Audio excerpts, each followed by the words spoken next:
নমস্কার বন্ধুরা, তো আপনাদের জন্য একটা আবার স্পেশাল ইনফরমেশন নিয়ে চলে এসেছি। রেডমি নোট 13 সিরিজ খুব তাড়াতাড়ি লঞ্চ হতে চলেছে। অবভিয়াসলি সর্বপ্রথম চায়নাতে লঞ্চ হবে, তারপরে ইন্টারন্যাশনাল মার্কেটে লঞ্চ হবে। তো এই পুরো রেডমি নোট 13 সিরিজের মধ্যে যে রেডমি নোট 13 প্রো, এটার পুরো স্পেসিফিকেশান অলরেডি আমার কাছে এসে গেছে। তো এই জন্য এই ভিডিওতে আমি আপনাকে রেডমি নোট 13 প্রো সম্বন্ধে সব ইনফরমেশান দেবো। তো চলুন শুরু করা যায় ভিডিওটা কোনো সময় নষ্ট না করে। আপনি যদি গ্যাজেট ওয়ার্ল্ড বাংলা চ্যানেলে প্রথমবার আসেন আর কেউ বাংলা টেক ভিডিও ডেইলি দেখতে চান, তাহলে গ্যাজেট ওয়ার্ল্ড বাংলা চ্যানেলটা সাবস্ক্রাইব অবশ্যই করে নেবেন। তো প্রথমত আলোচনা করবো এই স্মার্টফোনটার ডিজাইন সম্বন্ধে।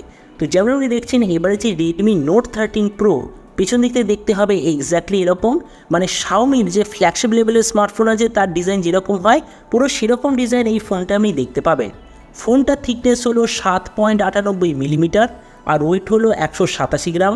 আর এর পেছন দিকে যে মেটেরিয়াল সেটা অবভিয়াসলি হবে ম্যাট ফিনিশ টাইপের প্লাস্টিক ব্যাক কভার। ডিসপ্লের দিক থেকে এতে আপনি পাবেন 6.67 inch 1.5K 120 hertz super AMOLED display, তার সঙ্গে 360 হার্টজের টাচ সামনিং রেট, 1920 হার্টজের পিডালন ডিমিং রেট, 1300 নিটসের brightness, 20:9 aspect ratio, 93% screen to body ratio. আর ডিসপ্লের যে প্রোটেকশান সেটা হলো গোরিলা গ্লাস 5-এর ডিসপ্লে প্রোটেকশান।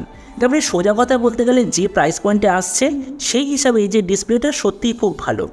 প্রসেসরের দিক থেকে এতে আপনি পাবেন ডায়মেনসিটি 7200 5G প্রসেসর। ক্যামেরার দিক থেকে এতে আপনি পাবেন 208 আর 2 মেগাপিক্সেলের রিয়ার ক্যামেরা, তার সঙ্গে 16 মেগাপিক্সেলের সেলফি। এর যে 200 মেগাপিক্সেলের সেন্সার ওটার সঙ্গে আপনি পাবেন OIS এর অপশান। এই যে ফোনটা টোটাল 4টে ভেরিয়েন্টে লঞ্চ হবে, 6 128GB, 8 256GB, 12 512GB আর 16GB আর 1TB। এই টোটাল 4টে ভেরিয়েন্টে আপনি দেখতে পাবেন। র্যামের কোয়ালিটিটা হবে LPDDR5, মেমোরিতে আছে UFS 3.1 আর তার সঙ্গে কোনো ধরনের ডেডিকেটেড SD কার্ড স্লট নেই। ব্যাটারির দিক থেকে 5200 mAh ব্যাটারি আর তার সঙ্গে 67 ওয়াটের চার্জার। আর কানেক্টিভিটি হবে USB Type-C।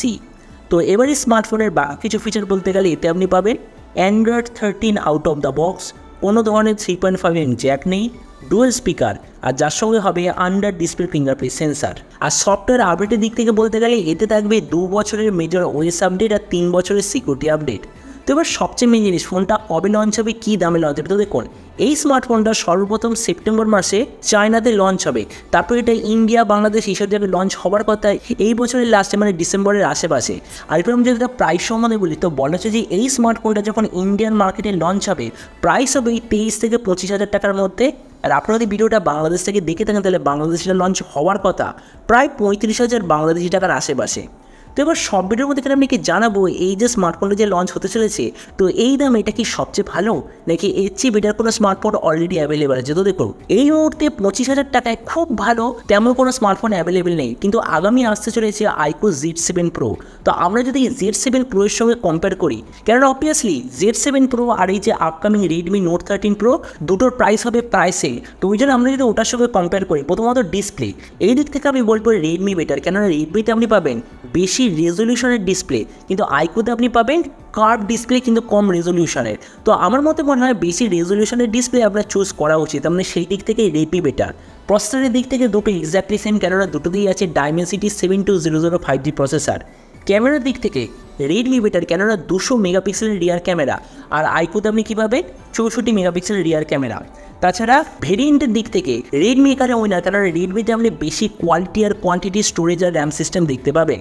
তাছাড়া ব্যাটারির দিক থেকে এখানেও রেডমি বেটার, কেননা রেডমিতে আছে 5200 mAh ব্যাটারি, iQOOতে আপনি পাবেন 4600 mAh ব্যাটারি।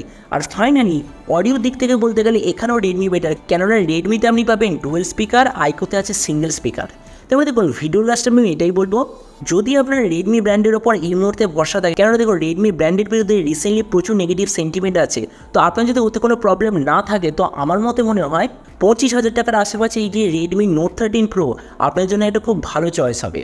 তো এবার আপনি যে কথা অসুবিধা নেবেন এই যে 25,000-এর আশেপাশে যে রেডমি নোট 13 প্রো যে আসতে চলেছে, তো আপনি কি এই দামে এটা নিতে চান নাকি অন্য কোনো স্মার্টফোন আপনি চুজ করতে চান, এটা সঙ্গে নিচে কথা বলতে আমি কি একদমই ভুলবেন না। তো চলুন দেখা হবে আগামীকালের একটা টেক ভিডিওতে।